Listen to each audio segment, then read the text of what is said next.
Welcome to Shri Shri food. આજે આપણે બનાવીશું ચોખાના પૌવાનો ચેવડો।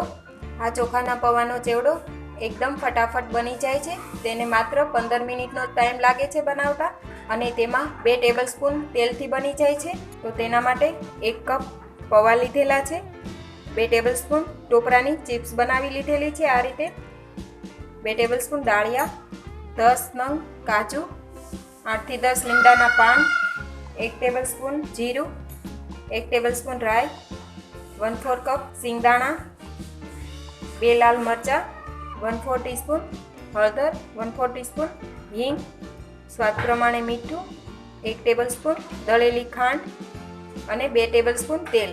હવે એક કઢાઈ લઈ તેમાં આપણે પૌવાને શેકી લઈએ।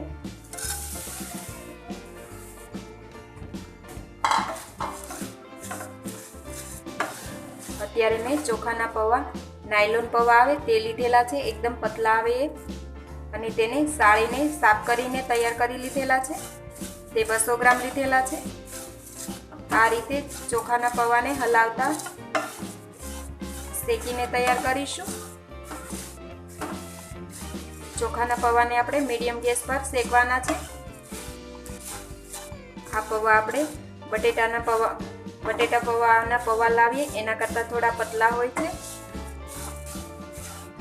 આ ચોખાના પૌવાનો ચેવડો માત્ર 2 ચમચી તેલથી બનીને તૈયાર થઈ જાય છે। આ જ રીતે ચોખાના પૌવાને આપણે હલાવતા 5 થી 7 મિનિટ માટે શેકવાના છે। એ પહેલાં જો તમે હજી સુધી અમારી ચેનલ સબસ્ક્રાઈબ નથી કરી તો પ્લીઝ અહીંયા ક્લિક કરો એટલે સબસ્ક્રાઈબ થઈ જશે અને બેલ આઇકન પર ક્લિક કરશો એટલે તમને અમારા નવા વિડીયો મળતા રહે। અને વિડીયો પસંદ આવે તો પ્લીઝ લાઈક પણ કરો અને તમારા ગ્રુપમાં શેર પણ કરવાનું ભૂલતા નહીં। હવે આપણા પૌવા શેકાઈ ગયા છે અને એકદમ ક્રિસ્પી થઈ ગયા છે। તેને એક બાઉલમાં લઈ લઈએ। હવે તે જ કઢાઈમાં આપણે 2 ટેબલસ્પૂન તેલ લઈશું। તેલ ગરમ થાય એટલે તેમાં સિંગદાણા નાખી અને તેને તળીને તૈયાર કરી લઈએ।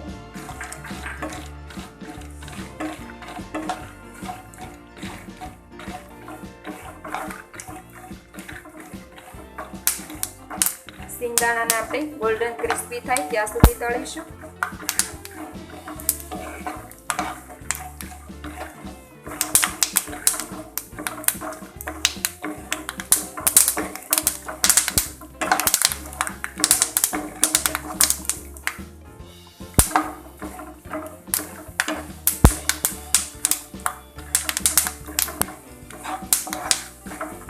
સિંગદાણા તળાઈ ગયા છે, તેને આપણે બહાર લઈ લઈએ।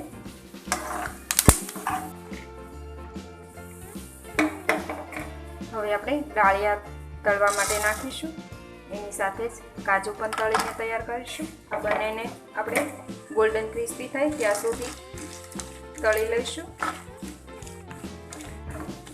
બંનેને આપણે મીડિયમ ગેસ પર જ તળીશું।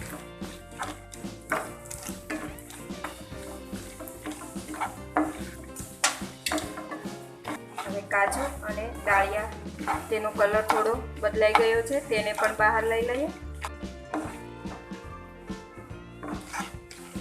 હવે તેમાં આપણે કોપરાની ચિપ્સને તળી લઈશું। આ કોપરાની ચિપ્સનો કલર પણ થોડો બદલાય ત્યાં સુધી તળીશું, તેને પણ ક્રિસ્પી કરીશું।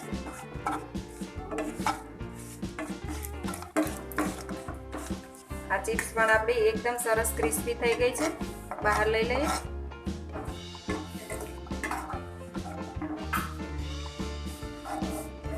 હવે આપણે આ તેલની અંદર રાઈ નાખીશું, જીરું નાખીશું,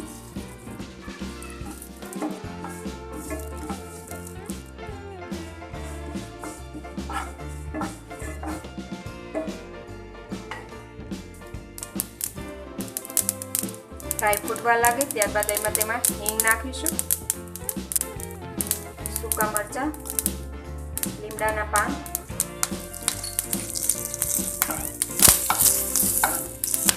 બરાબર મિક્સ કરી લઈએ।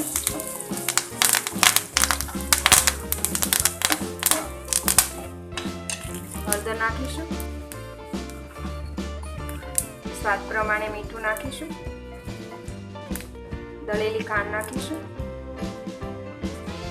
ફરી બધું મિક્સ કરી લઈએ।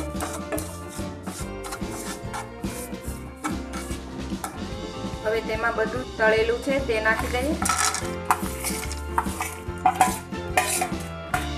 મિક્સ કરી લઈએ. સાથે પૌવા પણ નાખી દઈશું.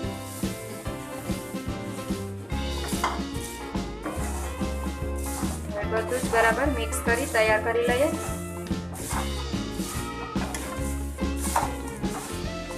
આ બધું આપણે એકદમ સ્લો ગેસ પર જ મિક્સ કરવાનું છે.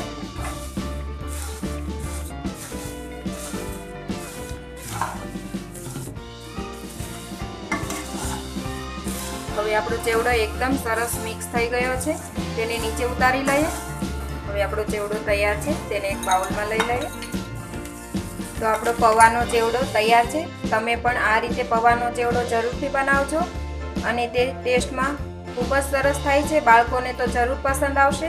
અને તેમાં આપણે 2 ચમચી તેલનો ઉપયોગ કરીને જ બનાવેલો છે, તો તે ખાવામાં પણ સારો છે. તો તમે પણ આ ચોખાના પૌવાનો ચેવડો જરૂરથી બનાવજો અને તમારા એક્સપિરિયન્સ અમારી સાથે શેર કરજો અને કમેન્ટ બોક્સમાં કોમેન્ટ કરવાની ભૂલતા નહીં. તો ફરી મળીશું એક નવી રેસીપી સાથે.